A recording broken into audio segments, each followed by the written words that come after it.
Good evening and welcome to our broadcast tonight. It's time for the People's Court, and the People's Court is now in session.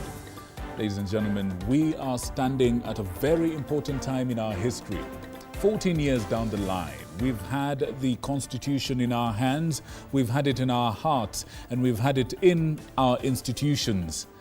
Has this dream come to pass? Has the Constitution achieved all that it was meant to achieve? We know the key features of this Constitution. We know about devolution of power. We know about the Bill of Rights. We know about gender equality and public participation. How has this Constitution performed in regards to those four areas and others? How have we as a nation dealt with each other and with the running of our government with this guiding light in mind? Good people, this, among other things, is what we're here to discuss. Katiba at 14. Karibu sana. All right, karibuni sana once again. It's all about the promotion of equality, talking about protection of the citizen rights, talking about just how this document has improved our lives. And we have a full house of gentlemen that have watched the promulgation, watched, the clamor for that, and we have gotten to this point. Majority of them are, again, also holding leadership positions, of course, in the country, that are largely guided by the very same document. And therefore, as we get to this conversation, before we throw it to George, allow me to introduce the gentlemen that are seated on this right. We have Mheshimiwa Deputy Governor of Kajiado County, that is Honorable Martin Mushisho. Mheshimiwa, thank you so much for creating time to be with us right here on TV 47's, that is Daily Report and the People's Court. And right next to Mheshimiwa is Wakili Richard Manwar. Thank you so much, Wakili, a constitutional lawyer for that matter, and therefore will be helping us unpack, the legal aspects to this constitution. And George, over to you so that you can introduce the rest of the guests. Absolutely. Welcome to the People's Court. On this end, we also have our panelists, as always, to discuss the matters Constitution at 14. To my immediate right is Robert Waweru, KHRC Program Advisor. In the middle is a face that is not very new to you, Zach Kinuthia, former CAS for Education. And finally, on the extreme right is Dr. Moses Mwangi, a governance expert. Gentlemen, welcome to the broadcast. You can find us on X, formerly Twitter. We are at TV47 News, at Muyakane, at Linda_Alela, at George Maringa_. Now, we want also to inform you of what you will expect tomorrow on your favorite newspaper, the Star newspaper. On the headline right there is Ruto's game plan to propel Raila's AUC campaigns. The secretariat is made up of top diplomats who will spearhead across Africa push. Also on the Star is the auditor revealing, or rather explaining, why Rivertex is on its knees. The state-owned Rivertex firm is facing an imminent collapse and revelations of massive losses amounting to more than 3 billion Kenya shillings. The Auditor General, Dr. Nancy Gathungu, cast doubt on the continued existence of the firm due to the losses and huge debts in the latest audit report. There is also a proposed law for the MPs to approve tax reliefs and trim treasury powers. That you can find on the Star. Another grey week as chilly weather to continue in many areas of the, or rather in many areas, weather for two, as they call it. And finally, on the top right is the soaring teen pregnancies in Nyeri, which are sparking an outcry. Baba for Addis Ababa, the former Prime Minister, is also leveraging on his old networks. And talking of networks, this is a conversation, of course, I'm sure our guests will be able to talk about the new modern day handshake, is it? As we also look at Katiba at 14. And I want to begin with Dr. Ari on the, extreme right. When you look at the gains, so far you're a governance expert, and for the very first time, ever since the Constitution was implemented, we did see, whereas there are flaws, there are gains. For instance, the courts have been able to issue judgments that are against the government. There are few, progressive matters that we've seen. On a scale of 1 to 10, how would you give the implementation of this Constitution that was passed by 67% of Kenyans? Thank you very much. Katiba at 14. Yes. 14, teenage. It's a teenage. It's a time for transition. I would say that we've come a long way. I would give it 60%. Okay. Devolution into the counties, very good. Devolution from the imperial president to constitutional commissions, 30 or 40. That's an area that we haven't seen a lot happening. The judiciary, with a judiciary fund that came along recently, I think the judiciary is becoming more emboldened. Very good progress, maybe on that score about 70%, so to speak. In terms of funding, there are too many debts everywhere. Too many debts, whether the county, national, everywhere. Even the one you have highlighted of Rivertex, which is also part of the story. So in terms of funding, it's not gone well. And one keeps wondering whether we have enough money to implement the constitution properly, or we also devolved corruption in a big way. So that conversation. Okay. Yeah. Zach, you've served in a position that has been very contentious. I mean, the CAS position, you've seen what has happened in this administration, in your administration as well. There was quite some controversy about it. Do you think that these were the opportunities that were to be given or provided for by this constitution, looking at even your past? Okay, thank you. Thank you very much for inviting us here. Karibu. TV47, and I'm grateful for the very rich panelists that I have, most of them being my friends and colleagues at work at some point in life. Let me put it this way. Although we have a new constitution, we have a very old constitutionalism. It's important for us to note that, because constitution is the word and the letter. Constitutionalism is the ethics and the practice. Have we practiced the constitution as was envisaged? Why did we leave the 1969 Lancaster House Conference Constitution? Why did we reveal it? Why? We repealed that law so that we could bequeath ourselves a very fast indigenous constitution, because remember, the third constitution of Kenya, which is now what we have, the new one, had come from 1969 constitution, which had been about 80 times repealed from the 1960 Lancaster law. Why did Jomo Kenyatta, Tom Mboya, Murumbi, and the rest of the founding fathers go to Lancaster City in UK to give us the set of law that would birth a new nation, Kenya? This is the question that we must answer through the constitution. And I would say, I mean, as a practitioner of politics in Kenya, that although we have a new constitution, the people who are supposed to be the ultimate beneficiaries, the masses, are they experiencing the newness of the set of laws different from the ones that we had? Why did we change what? Just like I had some young people asking the president, changing the new funding model of the university. What was so wrong with the old? If we come to the constitution, what was so wrong with the old constitution that we had to change so that we could get the new one that we have today? If we can answer that question, then we can answer the question of a new constitution. And this is my stake. This is my take. That one of the most ambitious program of the new constitution was 2 chapters, the Bill of Rights and the Leadership and Integrity Act. These one were lacking in the old constitution. Remember, rights are not supposed to derogate from this, derive from the state, neither are they granted by the state. But in the old constitution, the imperial presidency granted the rights as wished. But this law, the president cannot grant rights.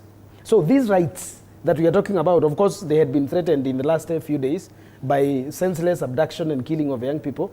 But we are not where we were. Nobody can be tortured. Some of the laws and rights that Kenyans today enjoy, unlike the times, is that today you cannot torture anybody. It is against the constitution to torture. And this one, even the state cannot ask the court to grant. You cannot torture anybody. You cannot abduct anybody. You cannot deny anybody bail all the laws, all the rights are, rather all violations can be bailed. You can be bailed out of court even for murder. But I am so sad tonight when I take my mind down the memory lane 14 years ago, that the ambitious new Kenya that wanted leadership and integrity embedded amongst our leaders and politics changing. I think we are worse off when it comes to integrity than we were, because electing thugs today is easier than giving a good man a vote to go and change the constitution. That's why, as governor is saying here, we have problems in the counties. Yeah. Because some of the monies that go to the county, in far-flung areas, by the way, that money is not supposed to do what it has done. I conclude by saying, there is a county in those far-flung areas that has received 142 billion shillings in 10 years. That county, between 1963 and 2011, had received 5 billion. So, in 10 years, 142 billion. But in 55 years, only 5 billion. There's nothing to show for it. Where is that money going? We will discuss. Have we created new gods, new kings, new chefs? Have we created new billionaires and millionaires down there?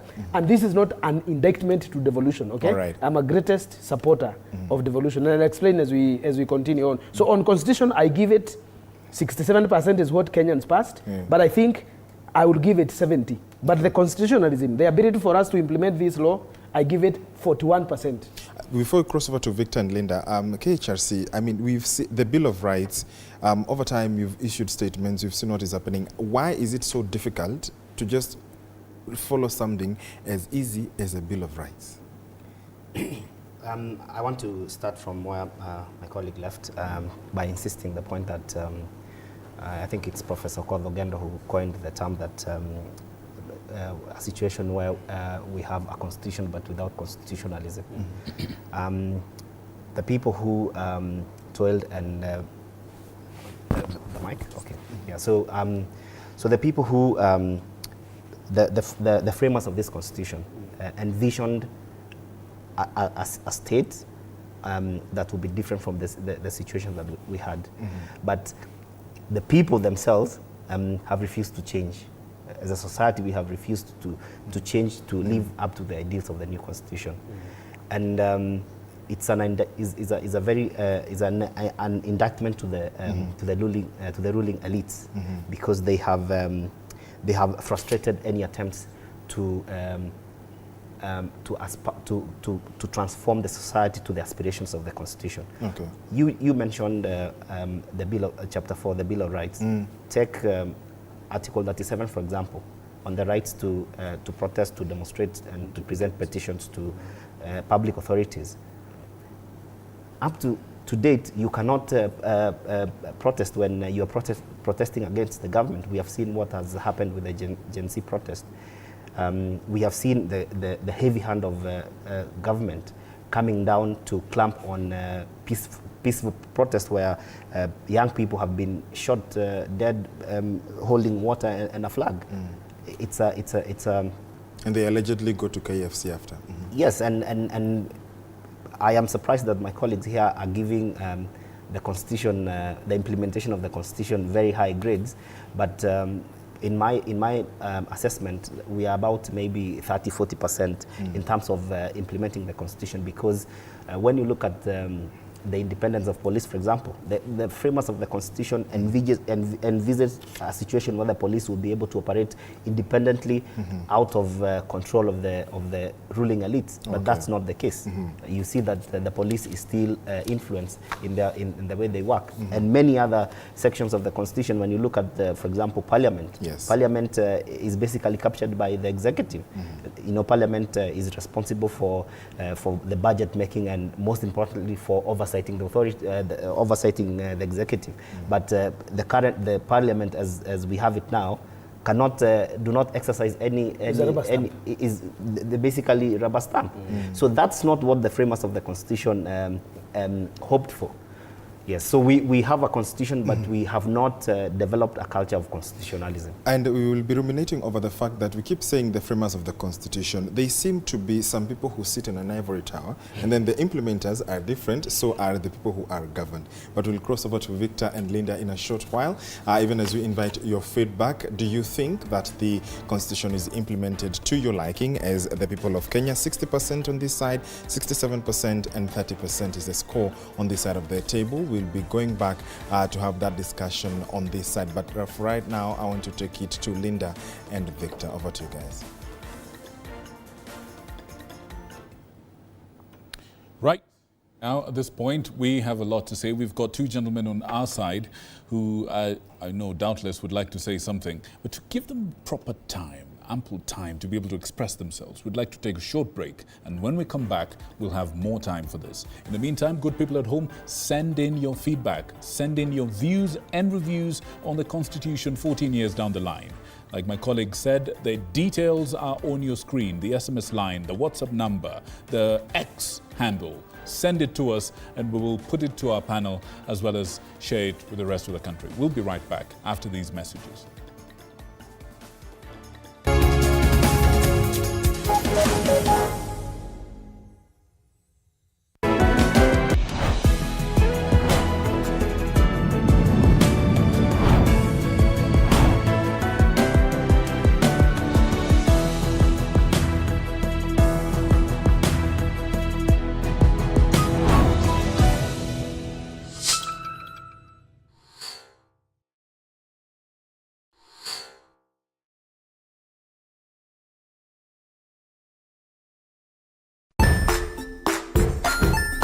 Hey there friends, welcome to Kids on the Block, where fun and imagination come alive. We dive into magical world filled with exciting adventures and awesome friends. What position were you in? I was number 2. What position were you? Number 1. He decided to cross the bridge by his house and look for food on the other side. We're going to do half cup of chocolate chips, and the other one, we're going to do half cup of the blueberries. So, grab your imagination hats and get ready to explore with us.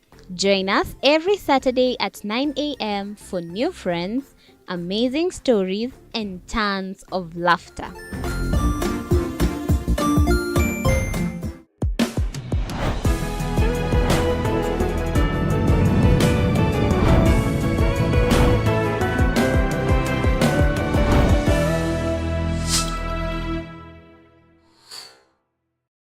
Join us as we explore the journeys of those who defy the odds and break barriers.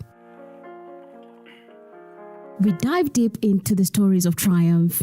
Sometimes when parenting a child with a special need or whatever disability, family life becomes a bit complicated and you may end up raising the child on your own.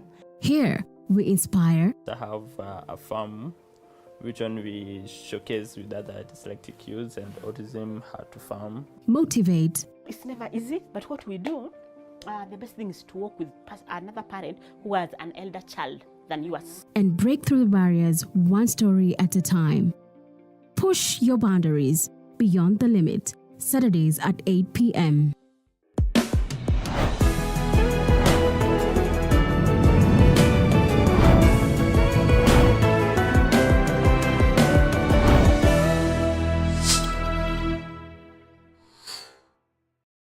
The Grind, where business meets brilliance. It's not just about the ideas. I was working as a shampoo boy.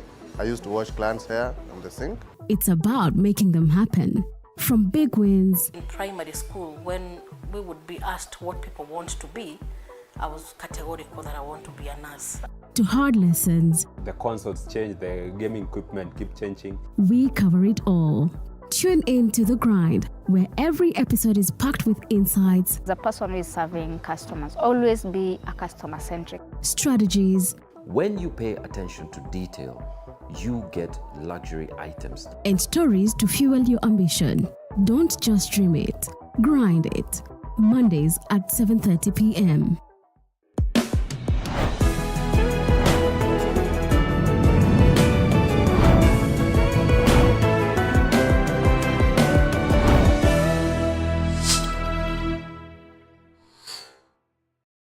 Jiunge nasi continue tunapoangazia this route, or there are numerous adjustments that we would require to make, in your own opinion? Thank you very much. I am a deputy governor from Kajiado County. I am the immediate chairman of Deputy Governors Forum, and I can clearly speak on behalf of county governments. And the new constitution that got born in Kenya in 2010 was the best thing to happen to our country. What this meant is devolving governance, devolving power, and devolving services to the people.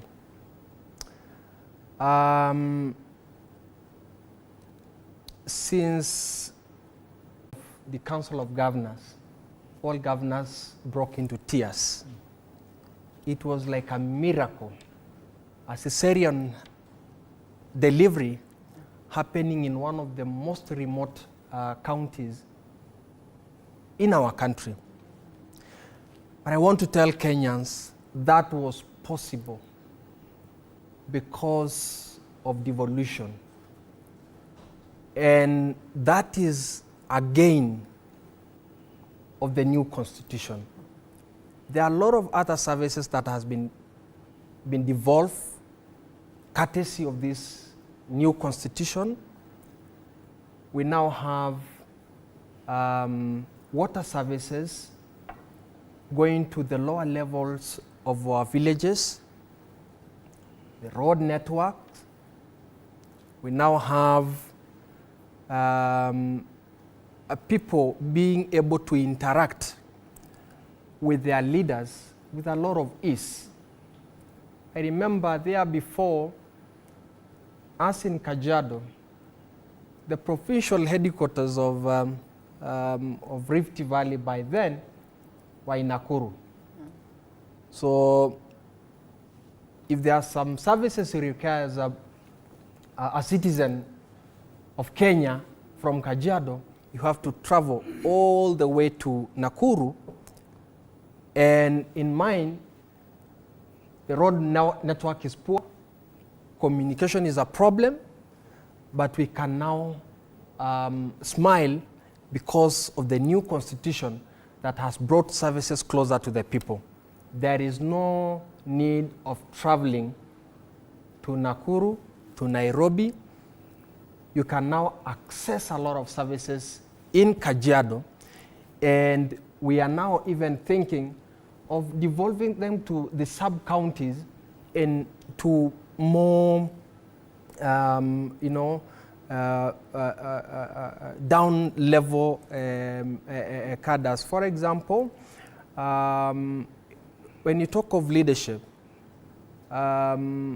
the governor or the county government has also have an administration line, just like the administration of the national government. You know, from the regional commissioner, county commissioner, DCC, and to the chief level. Right. The county government also have the same formula. And right now we have what we call village administrators.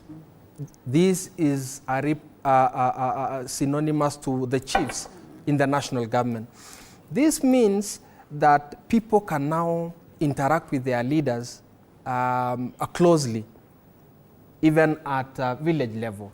Do you think there is over-representation, Mheshimiwa? Because at some point in time, the deputy governors themselves have argued that perhaps there is nothing much we're doing. We need to have it so clear on the mandate that we're supposed to execute as deputy governors. Then one would want to ask, if there's nothing much you're doing, why don't you say that we scrap off this position?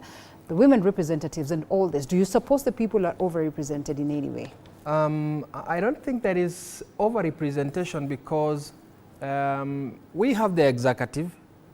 They have their clear mandate. We have the legislature. That means the county assemblies. They have the roles, and their role is very, very important to the delivery of services in the county, they act as to keep checks and balances for the executive, and therefore their role is very important. I think the only loophole that exists is when we talk of a position of a deputy governor. I have been the chairman of deputy governors. We have really fought to ensure that we give flesh to the roles of the deputy governor. I think deputy governors in Kenya, according to the constitution, only have 3 roles that are mentioned in any given legal document in Kenya. The first one says that the deputy governor is the principal assistant to the governor. The other one says the deputy governor acts in the absence of the governor. And the third one is found in the County Government Act that says a governor may assign a deputy governor a portfolio. Those are the only roles that are mentioned in the law about the roles of deputy governors. We have been fighting and we have been really looking for a solution for this matter, because in the last years of devolution, counties are riddled with squabbles between a governor and deputy governor. All right. Does that serve to show that perhaps it is not so much so of a significant seat and not so much to target or to point a finger? If at all these offices have been in existence for 14 years and counties have been running assured, do we necessarily then need? We really need. The only problem is relationships. Okay. Relationship. And sometimes, not sometimes, but you cannot legislate on, relationship. But what needs to happen is a deputy governor needs to be protected by law. Okay. So that when the relations between a governor and deputy governors is not working, a deputy governor can still continue to render services to the people that he's representing. All right, fair enough. Fair enough, and we will circle back on that matter. But at this point, I'd like to bring in Mr. Richard Manwa. Karibu sana. A lot has been said tonight on just how far we've come, all the new things, all the amazing things that were not there before and now they are. A lot has been said about that. But I want to shift the conversation to another area. 14 years down the line, from where you sit, I want you to talk to me about what are some of the lingering issues that still exist? What are some of the things about the tenets of this constitution that we have so far been unable to implement? And why, most importantly? Please, take it away. Thank you so much. First, I'll have to define what the law is, perhaps define what politics is, and in between I would like to also associate with the sentiments of my chairman, Zach Kinuthia. So the law is defined as the command of the sovereign backed by sanctions, and the constitution is the supreme law of the land. So Kenya has had 3 constitutional orders. The first constitution, 1963, which was the colonial constitution, 1969, and then the 2010 constitution. On the other hand, politics is defined as the authoritative allocation of resources and values. So we have a political order and a constitutional order, or a legal order. Our political order, which is responsible for the implementation of our constitutional order, has demonstrated to be the same from the first in 1963 to the second in 1969 to the third in 2010. It's similar to what he was talking about. Absolutely. And the echo in our political order is that it is a world, this is what our politicians have demonstrated, that it is a world not of angels, but of angles, where men talk of moral principles, but they act on power principles, where laws are enacted for the common good but they are implemented for the common grid. So now that being the case, our issue has never been the constitution. You've said about the last 14 years. So now the different thing in the last 14 years of our constitution, as opposed maybe from 69 to 2010, is that the civic consciousness of the people has not taken a struggle of 50 years. It's taken 14 years, because again, we have to look at the sovereign. The sovereign in 1963 was the colonial government. The sovereign in 1969 largely was a very powerful executive under President Kenyatta and a very manipulated legislature. But now the sovereign in 2010 were the people. And now the people with a constitution, with a very modern Bill of Rights, have said, no, we cannot allow the status quo to continue. And because of that now we found ourselves in a situation whereby the people have questioned the way the people power is being exercised. Just before I have another question for you. And anyone listening to all of us here would begin to wonder, and I ask this not as a serious question, something for us to ponder. Is this constitution too lofty, too aspirational for us? Is it unattainable? Yeah. Because it looks like consistently, like what Mheshimiwa was talking about, from the beginning, the letter and of the law is clear. It's aspirational, it's wonderful, there's protections therein, there's provisions therein that will catapult this country to the next level. But the people remain the same, the leaders remain the same, as by your own admission. Is this document too aspirational? Is it unattainable? Is it too high, too lofty for us to rise up to, as it was designed to be? Is it a copy-paste like it has been claimed? So we have the law as it is and the law as it should be, or politics as it is and politics as it should be. So the ideal state is now what you're calling lofty. But now the real state is what now is happening in Kenya today, whereby now we have a constitution with many, many aspirations, as you put it, lofty, but now the implementers of this constitution becomes the issue. So the constitution is not as lofty because, again, if we say the constitution is too lofty, it would be a disservice to the people of Kenya who passed this constitution. So the constitution is not lofty, it's the people of Kenya who are unlofty. Because remember, the constitution is as good as the people implementing it. Yeah, so it's not, the issue is not about the constitution, because we have the letter and the spirit of the constitution. So the letter being like the body in a human person, and then the spirit is that inner bit. So it is not about the constitution. The constitution is as good. It's the spirit of the constitution that is not there. What Chairman said, constitutionalism is lacking. All right. Yeah. And just before Honorable Moshisho comes in, here's another question for you. Just as a follow-up to that, if all this is true, then what is the handicap? Where are the obstacles within our society that are stopping us as a country, as a society, as a people of Kenya, from rising to the level, stopping us from the level that this constitution envisioned us? Clearly, this is the weakest link. And as you say that, I'll throw in this. They say that leaders are a reflection of the people they lead. But it looks like every time we're talking about the constitution, it looks like we look at these people as separate. It's like our leaders come from Mars and everyone else comes from wherever they come from. Talk to us about this disconnect here and the connection that should be made, that should take us to the next level. Talk to us. And then, Honorable Deputy Governor, please jump in after that. The disconnect comes where we have a new constitutional order being implemented by politicians of the old order.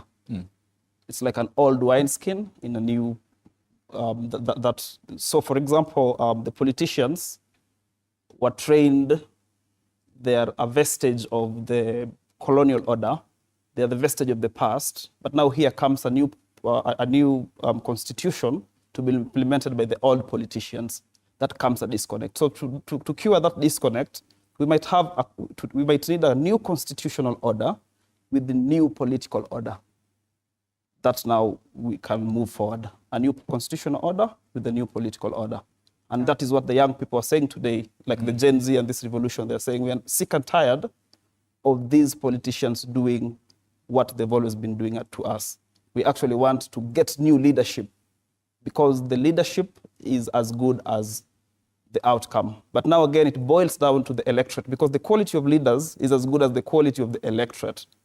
So that the leaders who are up there is a reflection of the electorate. So to cure the disconnect, I think we'll have to do a very serious civic engagement, a very serious public participation, so that the people realize the power of their vote, the power of their political power, of their political rights, towards bringing in leaders who will cure that disconnect with regard to the law and the politics. All right. Honorable Moshisho, please chip in before we shift to the other table. I can see people are itching. And the gentleman should understand that you're free to jump in. Let it not be like, oh, it has to be, All right, Honorable Moshisho. Thank you very much. People tend to repel, fight against change. And if I may lean on devolution, we are supposed to fully devolve functions that are stated under Schedule 4 to the county governments. But up to this point, there are a lot of other functions that has not been devolved to the county governments. We ask ourselves what the problem is.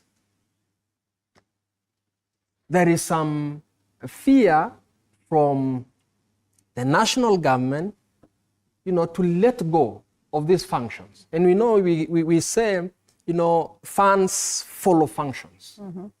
If we want devolved units to be fully funded, we also need to devolve these functions so that funds can follow these functions.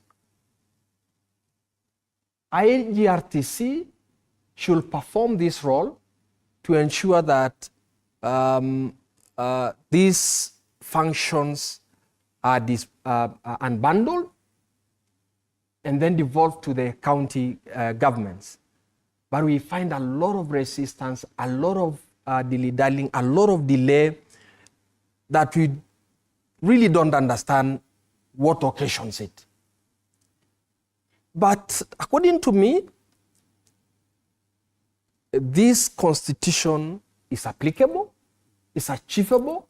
We can be able to really practice this constitution. But I think, as my brother Zach has mentioned, that yes, we have the hardware. We also need to work on our software.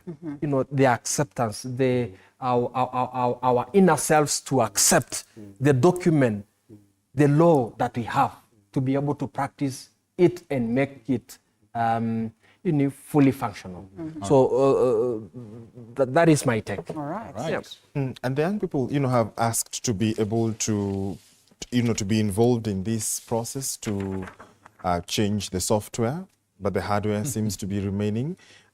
Recent case in point, you've seen the reactions that have come up with the, dissolution and then reappointment of cabinet secretaries. When you look at that from a KHRC perspective, what is the diagnosis so that you move your score from 30% to a favorable, 14 years later, even if you were to add a percentage per year, so that next year you speak about, say, above 50? What are some of the things that need to be done, even if the current wine schemes would be able to adjust? Is it also very difficult, whereas change is, very, it's not as acceptable in some instances? Okay, thanks. I'll just speak from where you stopped. And what is needed is what we call eternal vigilance. As you said, change is not easy. There's nobody who is going to accept change. And maybe to just give you a brief history of where we've come as a country, which is very important in informing where we are, and which also it's important in informing how we move forward, is that most of the problems that we have in Kenya as a country is because Kenya was, when Kenya was formed, it was actually formed as a company. If you go back to 1895, there was a company called Imperial British East African Company that was granted a charter by the Queen then to come here in Kenya to try and exploit the resources, the vast resources that we had here as a country, and repatriate these resources back to the country, to where the company had come from, which is the UK. So that is the foundation of this country. So this country was founded on a model of exploitation. We will come to fix the audio on your, on the mic just shortly. But before then, in your perspective then, coming in also reeling from the young people perspective, I mean, what needs to be done to then improve your score that you gave 67 to at least 90? Thank you. Let me first of all put a question that I think Alela put to my deputy governor, a very good friend of mine from Kajiado, about the role of a deputy. What we don't know is that the role of a deputy is not more of the functions, but of continuity. Okay. The people who argue that a deputy governor, a deputy president is not necessary, they are sleeping in a deep slumber, and they have no understanding of the governance structures and the continuity of it. Suppose anything happens to the governor, as we have seen in that was in Bomet. Yes. Nyeri, we saw Nyeri 2 times actually. We saw that also in Bomet. So to prevent and forestall a greater consequential distress, a deputy is always there. They tell you the National Assembly Speaker is on standby. No, Assembly Speaker has another role. Right. Because democracy, designated survivor. Right. Yeah. Designated survivor is a mythical concept, by the way. You should not carry it to bed. It is created by Americans to lull your thinking against democracy. So then governance is expensive? No, it's not expensive. By the way, Kenya has money.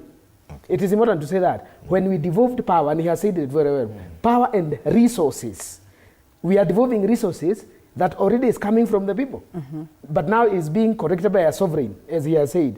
But this sovereign does not use these resources for the benefit of the masses. So what do we do to ensure that the sovereign is not denying people their resources? We create a governance structure like the one we have today. Devolution, by the way, is going nowhere. It's important that I put it this as well. Who will go away is the rogue leadership down there. Because let me tell you, in Nairobi County, and I'm saying this with absolute authority, when it was a national city county, for instance, when it was a municipality or whatever, city county, this collection of garbages was a serious business. The roads were being washed in 1983 by lorries and soap. Buses were working from Eastlands all the way through CBD to Nairobi Kenyatta Hospital. The functionality of transport, garbage collection, and security and order was there. How come when they were collecting mere millions, hundreds of millions, and now that we are devolving from taxpayer excess 14 billion, it cannot function? Nairobi is not in isolation. If you go to my county in Murang'a, this is where he vied for governor, and I voted for him 2 times. So So because have you ever told him that before? I have told him. Yes. Okay. I have told him. I voted for him, and I vote for him again if he's vying. So if we can do so much with so little, why is it that when there is so much, we are doing nothing? This is a question we owe people, and I repeat it again. The county that receives a lot of money, I think, is 14 deputy governor, if I'm right. I think the highest devolved money in a county is 14 billion. That is Turkana. I'm not sure. But we have a county that has 14 billion, and the list is 7 billion. So if we have 70 billion in 10 years, surely, in the name of the Lord, the Father and the Son, there's nothing to show. Not even a residence for the governor. Not even a creamery is somewhere to do some, not even a leather tanning factory. 70 billion in 10 years, nothing to show. But 1 billion in 54 years, schools, bridges, markets, all these things were there in the county. So the question you're asking, I will answer it this way. We're saying deputy governor is important as much as deputy president, okay? It's important. That position is very important for Did I hear you respond to what George had asked about CASs? No, I'm coming there. Now that is executive, national government. I'm coming there. It is. Are you digging an name at me, Alela? But I know where you're coming from. So software is a problem. And this is how I would answer your question, that the government as is not lacking in resources. The county government as are structures, and he has said very well, Deputy Governor, that they have been trying to give life and flesh to this amorphous, humongous source of possible strife, but they have been trying to put some meat into it. What if I was to keep quiet now, what would I say towards implementation of this constitution, especially in the county level? All governors should do a serious soul searching as if they have an interview with God in the following minutes. Go and say, Zaki Kenodia, when I made you governor for Muranga, show me in that screen what you did once. Many governors would start giving excuse, and they say, if you have to explain what you have done to your family, then you have done nothing. If you have to keep explaining to the wife and children what you are doing for them, then you're doing nothing for them. Because what you have been doing should be seen. Right. So I think we should update the software, even your phone. Keep updating software. Yes. The Constitution is such a brilliant document. Not to say it is not weak. By the way, I'll also tell you how weak it is and why we should have the Constitution changed. In the constitutional moment. Let's have some software. I would like to say something about... Daktari, let's take a break and then we will come back with you because we also have to pay some bills. When you come back, we'll be coming back to that point from Daktari, even as you monitor your feedback. You're back in a few minutes to stay.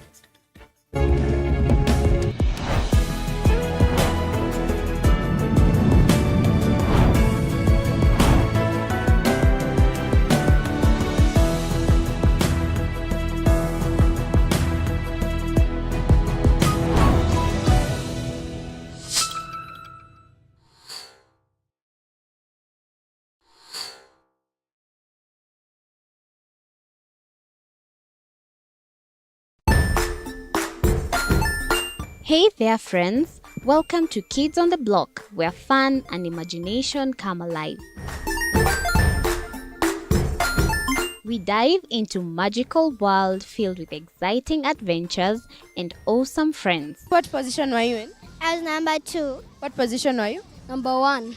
He decided to cross the bridge by his house and look for food on the other side. We're going to do half cup of chocolate chips, and the other one, we're going to do half cup of the blueberries. So, grab your imagination hats and get ready to explore with us. Join us every Saturday at 9 a.m. for new friends, amazing stories, and tons of laughter.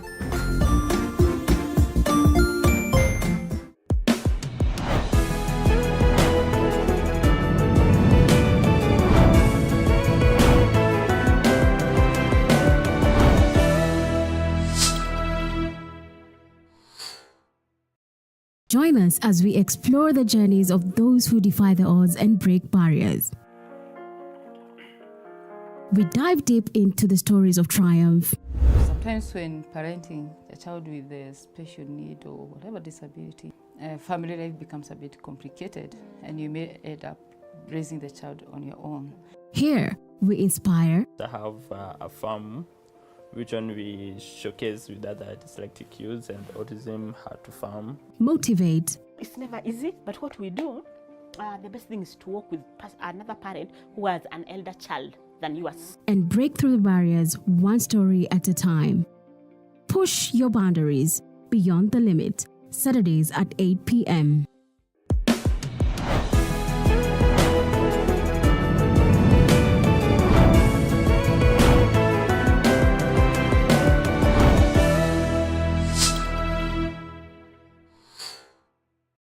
The Grind, where business meets brilliance. It's not just about the ideas. I was working as a shampoo boy. I was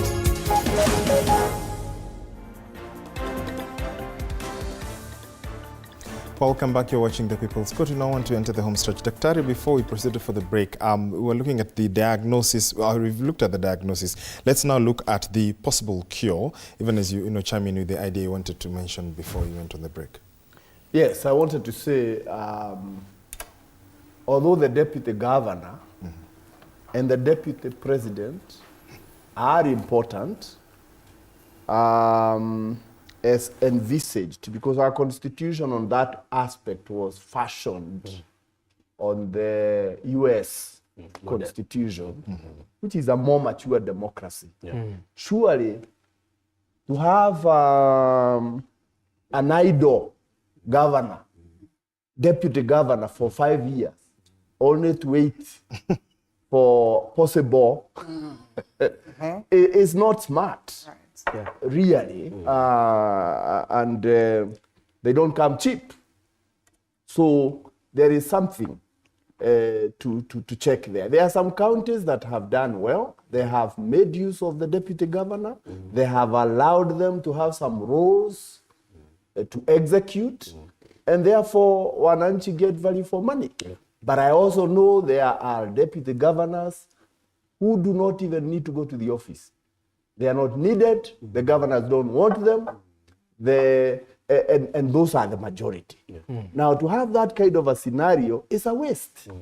So there is a need for us to look at how do we make use of this important office so that wananchi are served. In my view, there's something to change there. You asked a question about duplication of roles. I believe there is a lot of duplication of roles across. In fact, the new constitution did not envisage that the chiefs would be there. And the DCCs and the ACCs. This was something that was crafted along the way. So really you have a village elders for the governor, and you also have elders for the chief. You know? So there is quite a bit of wastage, so that it makes even implementing the constitution expensive. Now, what is the role of parliament? What is the role of MCAs? We wanted, let me say, not the drafters, because we gave ourselves the constitution. We wanted MPs to make laws and to oversight. We wanted MCAs to make laws and to oversight the county government. But even national CDF was unconstitutional because the role of executing belongs to the executive. But now we came with the old mentality that MP at related development. Wananchi are looking, what are you doing for us? So now, instead of the MP thinking how to make good laws, they are thinking of how to distribute money, handouts, and so forth, which has made our people very dependent. The MCAs have had to ask, we also need our kitty. Even now the senators want their kitty. Even the women rep want their kitty. This money that we are then cutting, no wonder we are having a problem with education, funding education, because MP wants to give 2,000, MCA want to give 1,000. Then eventually, people are having to do harambes. Our primary school, under the old constitution, under Mwai Kibaki, free primary education that was completely free, we are all over there because we have created too many bottlenecks. In my view, we need to go back to what we wanted.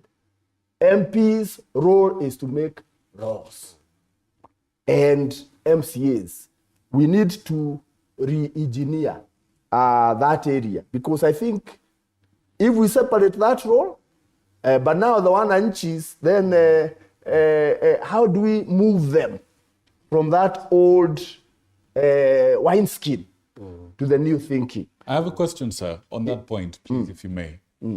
We're saying we need to re-engineer this. We need to do this. There's so many changes that need to be done. Who wields the scalpel? Or if it's re-engineering, who wields the spanner to change and retool all of this? Who does that? Whose job is that? An army is as good as its general. Let's face it. When we made the new constitution, we had Moi in mind, who had become an imperial president. So we made laws with how we manage that, not realizing he will go. Mwai Kibaki took over under the old constitution, did extremely well, much better than the new constitution we thought. So now, by the way, we don't need to change the constitution. It is already there. We need to implement. So an army is as good as its general. It requires leadership from the top. The leadership from the top. If you want to change a strategy of this company, you don't begin from the bottom. You begin from the top. You need a top leadership that believes in the new constitution. Remember, my colleagues here brought about the issue of Chapter 6, which was a very revolutionary thing, but we have never implemented it. Because the first time we implemented the new constitution in 2013, we were already in a problem because we had to decide whether to vote for people who are in court. The question of integrity. The question of integrity. And there we missed it, so that now the issue of precedence but now the Gen Zs have done well. They have come, and they have come with a very strong message. We need to implement Chapter 6. So even the judiciary is beginning to toe the line. I think if there is something we need to do, is to get Chapter 6 implemented. And Right. that is for us. Allow me to ask you another question, if you may. You're Yes. a resident governance person. It has been said by others that the weakest link to this constitution is a political class. That's one of the criticisms. I would like you to tell me whether you agree or not. But if we were to assume, let's assume that line of thinking for a second. You say, and a lot of people on this panel say, that we need to retool these things, we need to change these things, and it has to start at the top. It has been said that the things are the way they are because it is inconvenient to actually implement the constitution right, to the letter and the spirit of it. What needs to change? How do we now suddenly make these people who are have been consistently unwilling to follow the constitution to now all of a sudden turn around and now begin to close the very loopholes that they've been benefiting from? How do you force somebody to work against their self-interest? I think Kenyans would like to know. What ideas do you have, please? The self-consciousness that has come to the young generation. Remember, even when we went to vote in the last elections, they rarely went to vote. But the fact that they have suddenly realized, hey, it is our job to change. And the young generation are the ones who are not having the opportunities for advancement. So that realization by the young generation as it is a moment, the way I see it, because the political class are not motivated to change because they are benefiting from the chaos that is there. Therefore, Kenyans, and 70% of Kenyans are below 35 years. Their realization that it is their duty, constitutional duty, it is their moral responsibility to change their country. This is the moment. Short of that, we'll be stuck in the mud. All right. Yeah, so if I can chime in, I think we spent a great deal of time discussing about devolution. But remember, this constitution has 18 chapters. Of course, devolution is an important aspect of this new constitution. But remember that the resources that are actually devolved are only 15%. 85% of resources still remain at the national level. For me, I would invite us to have a discussion on Chapter 12 of the Constitution, which is on public finance management, because that is where that's where we have the biggest problem in this country. Okay. Whether it's issues of corruption, whether it's issues of accountability. We have discussed about how corruption was devolved through devolution. But remember also, when we still had a centralized government, corruption was still happening at the centralized level.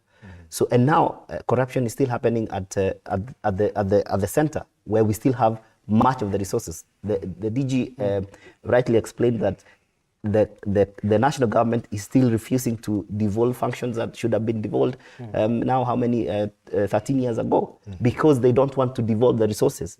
It's because they want to retain the resources at the national level, despite us having made some good steps in the right directions by having independent financial public management institutions like the Control of Budget and Auditor General. These are institutions that we did not have in the old constitution. But the efficiency and the efficacy of these institutions have not been up to the expectations. I think the Control of Budget has continuously put out reports that money is still being spent outside the purview of the Public Finance Management Act. The Auditor General releases reports every year that shows that we are still losing so much money on ghost projects and phantom projects. That it looks like we also give these authorities too much clerical work, so that then it's all reports, but nothing. So that then how do we then implement I think that was not the intention of the Constitution. I think there's the problem, what we're trying to problematize now is what is preventing us from moving from the reality to the ideal. And what is preventing us is the vested interest, because the status quo is not easy to change, because there are people who are benefiting from the status quo, and they believe that if the status quo change, then they are the ones who are going to lose. And in most cases, these are the people who are charged with the responsibility of bringing about this change. So they're not going to accept a situation where they transform the society. Okay. Because as I was alluding earlier, the foundation of the society is based on a model of exploitation and basically people trying to exploit resources to their own benefit. So that's what we need to understand the modern state as it is, and we need to rethink how to do that. So that's the challenge that we are facing. Wakili, before we go to the Deputy Governor, when you see attempts like, for instance, the curtailing of Article 37, the bill that is coming up, when you look at the attempts that we've seen legislation coming in to hinder the same constitution, the conflict of interest bill, legislation that really is seeming to come and curtail the same document that we entrusted to ourselves. And it seems as if, as the Gen Z was saying, they have to fight. They have been turned into freedom fighters in their Delulu years. They have to fight so that something does not happen in the reverse. What kind of precedents are we creating 10 plus years later on this same document? Okay, thank you. I think of importance is we need to rethink our constitutional order, because as I defined the law earlier, we said it's the command of the sovereign backed by sanctions. So the sanction element, I think, is the only cure to our problems as a country. But now the question is, where is the sanction coming from? Because if you look at our constitutional order, being the pure presidential system of democracy, there is no way to sanction Parliament, for instance. How would Parliament be sanctioned? Because it's only when there is sanction that man can behave well. I mean, and I'll use this interesting example. Do you know sometimes why do you urinate on the road at night? Because there's nobody to sanction you. But why don't you urinate on the road at night, but during the day you're very keen, you know where the urinal is. So the same applies here. If you look at the way our constitution is, our MPs cannot be sanctioned. So if we look at our constitutional order and introduced snap elections, for instance, whereby now, for instance, the MPs, as they are misbehaving with regard to Article 37, if they knew that the electorate would wake up one day and go and recall them in Parliament, they wouldn't mess with the law in that manner. So I think it's very important that we rethink our constitutional order. We remove what we call the obsession with the presidency, and we have some sort of pure parliamentary system. And now from there, we can have the power with the people, and they can sanction their members of parliament at any particular time. Okay. With that sanction, it's like having a gun now. And from there will be no misbehaving of these members of parliament. Mine is to say that, our country has sufficient laws to guide this nation and to take this nation to greater heights. But one problem I realized is that Kenyans are lazy to implement any available law. We celebrate any coming up of a law, but after some time, we start criticizing that law without implementing it first to see whether it works or not. And most of the time, we want to reintroduce other laws on top of that law. Right now, there has been several attempts to amend this constitution, even without fully implementing it. Mheshimiwa, isn't that the real essence of the dynamism of a constitution? And that's why then we argue that to some point, the amendments can be done at the level of parliament as opposed to changing the entire document or perhaps taking Kenyans to a referendum. Because you will agree with me that even during the times of, say, the Chebukati times, and when we're looking at the electoral processes, the court cases, the numerous of them got us realizing that we have lots of loopholes therein. Would it not be proper for us to adjust these loopholes as opposed to waiting for it? A document that is likely to survive for very many years with the very same loopholes. What is the problem with adjusting, the things that need to be adjusted for the sake of the common mwananchi or for the sake of the people? I would ask myself, what is the essence of rushing to,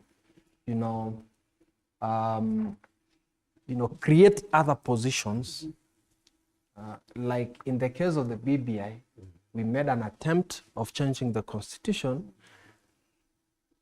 While here, as county governments, we are still decrying that some functions has not been fully devolved. We have made attempts to twist the constitution to fit any current situation that we are in. We form positions like the CIS positions just because you want to fulfill campaign pledges and you want to twist the constitution to fit your desire to fulfill political promises. I mean, we cannot afford just to twist the constitution to fit our desires every day. We need to respect first our constitution. You speak about the CAS positions.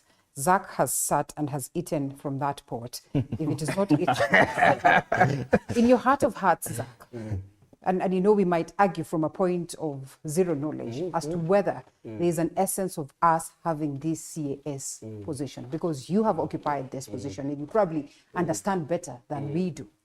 Let me While put it is not constitutional, as they would argue. Okay, let me put it this way. It's a very good question. I'm always happy to answer to that question because I sat in the room where President Kenyatta conceived the idea, backed by Article 132, that President Kenyatta brought in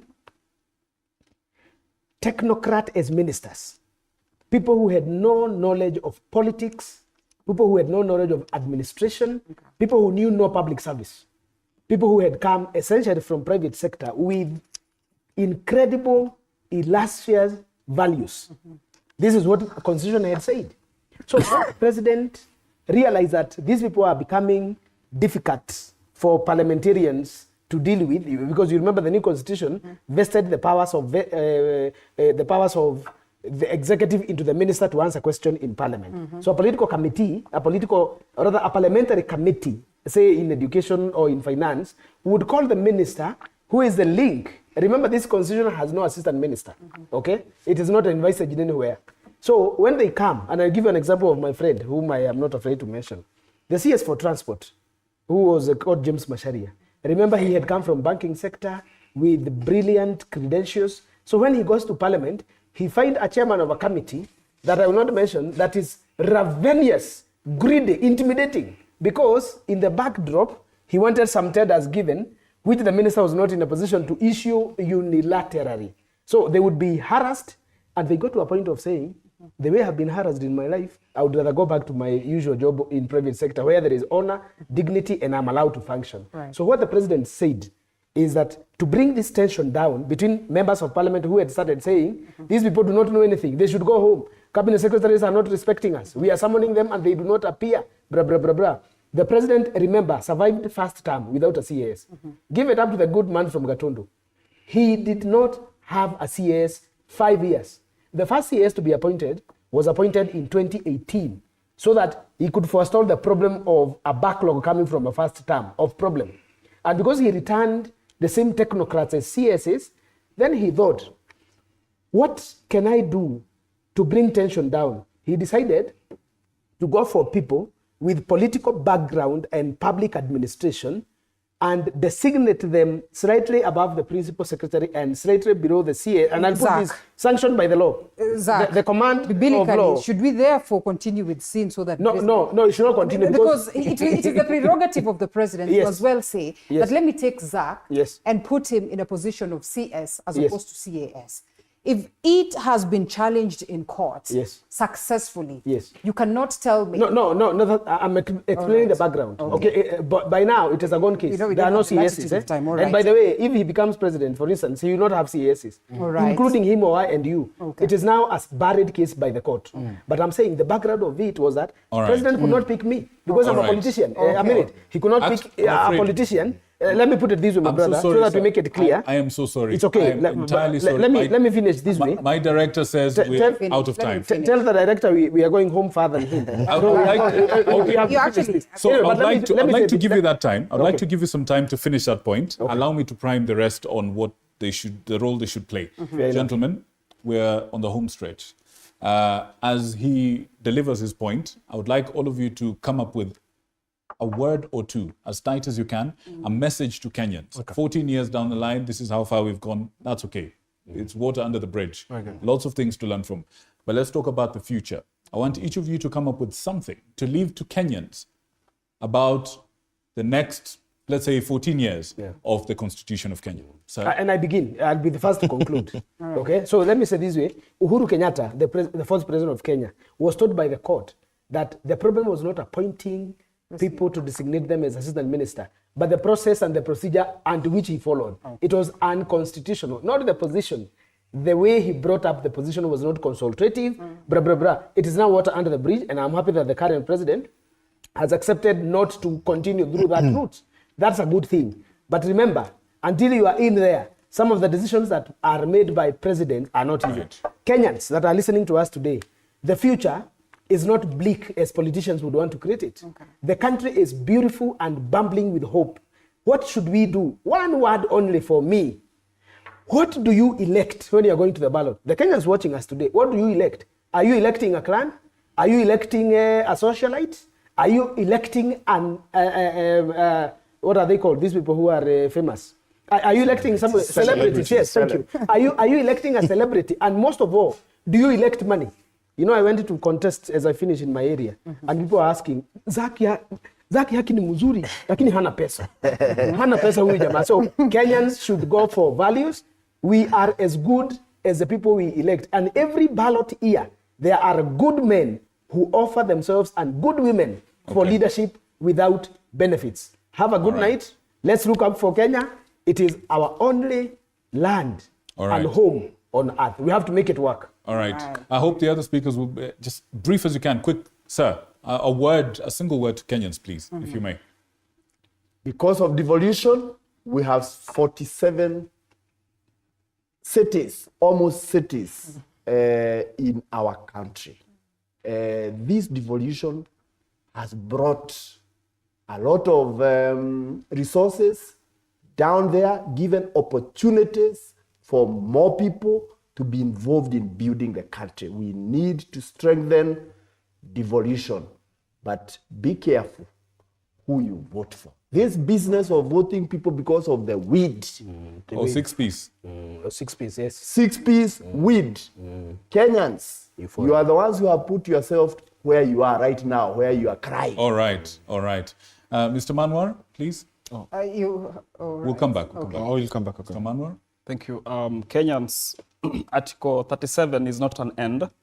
It's a means to an end. And it's no coincidence that immediately after Article 37, we have Article 38 on political rights. And the most important of the three sections of Article 37, we have the third section that talks about participating in a political cause of our choice. Article 259 of the Constitution says the Constitution must be interpreted as if it's always speaking. And our Constitution for the last 14 years has spoken. And it has spoken and it is saying that we should stop our obsession with the presidency, because this obsession with the presidency leads to post-election tensions. This obsession with the presidency is part of the problems we have as a country. And the Constitution has three sections. As we are invoking Article 38 as an end to Article 37, the preamble of the Constitution says, we the people. It has 8 paragraphs, and then you say, we give ourselves this Constitution. But there's a big chunk of the population, the young people, who have not given themselves this Constitution. And I think it's important that we rethink, perhaps going to a referendum, having even more stringent laws like having corrupt politicians hanged in public that could provide a possible solution to the problems that we have as a country. All right. Bona DG, please, brief as you can. 2 things. One, leaders in our country, those in positions and those aspiring, we need to be service-oriented and not power-oriented. Number 2, devolution is the way to go. Devolution is still young. Devolution needs nurturing, needs capacity building, and needs support to continue delivering services to Kenyans. Thank you. All right, thank you. And finally, a gentleman from the Human Rights Commission. Thank you. Kenyans are known to be resistors. When the colonialists attempted to colonize our country, people like Kotelal, Alap Samoe, and Mwindi Bingu resisted. Even when the odds seem stacked against Kenyans, Kenyans are resilient and they always fight. We had people like people fought for the independence. You know, we still it was not yet Uhuru. People fought they resisted the Kenyatta and Moi dictatorship. People fought for the repeal of Section 2A, and the Gen Z are still resisting up to date. So I would encourage Kenyans to continue resisting any form of oppression, even when the forces against the people seem to be mighty and powerful. All right. Freedom is coming tomorrow. Freedom is coming tomorrow, yeah? Gentlemen, I want to thank you so much for your insights tonight. We understand the subject matter is bigger than our time, but thank you for sharing what you've shared. And good people at home, thank you for watching. Thank you for paying attention to this conversation that is very, very important in regard to the future of our country. My name is Victor Muyakane. I wish you a good night full of God's blessings. Thank you. Yes, the Constitution at the age of 14, the conversation continues on our socials as well as the broadcast that we'll be having tomorrow. So make sure to tune in. And of course, we advance the conversation better. And as the gentleman would agree, this is incumbent upon us as the people to see that the document then lives up to its bid. And of course, my name is Linda Lela. It was great having you. Over to you, George. Indeed, and as always, we thank you for watching the Daily Report and of course the People's Court. The conversation continues online.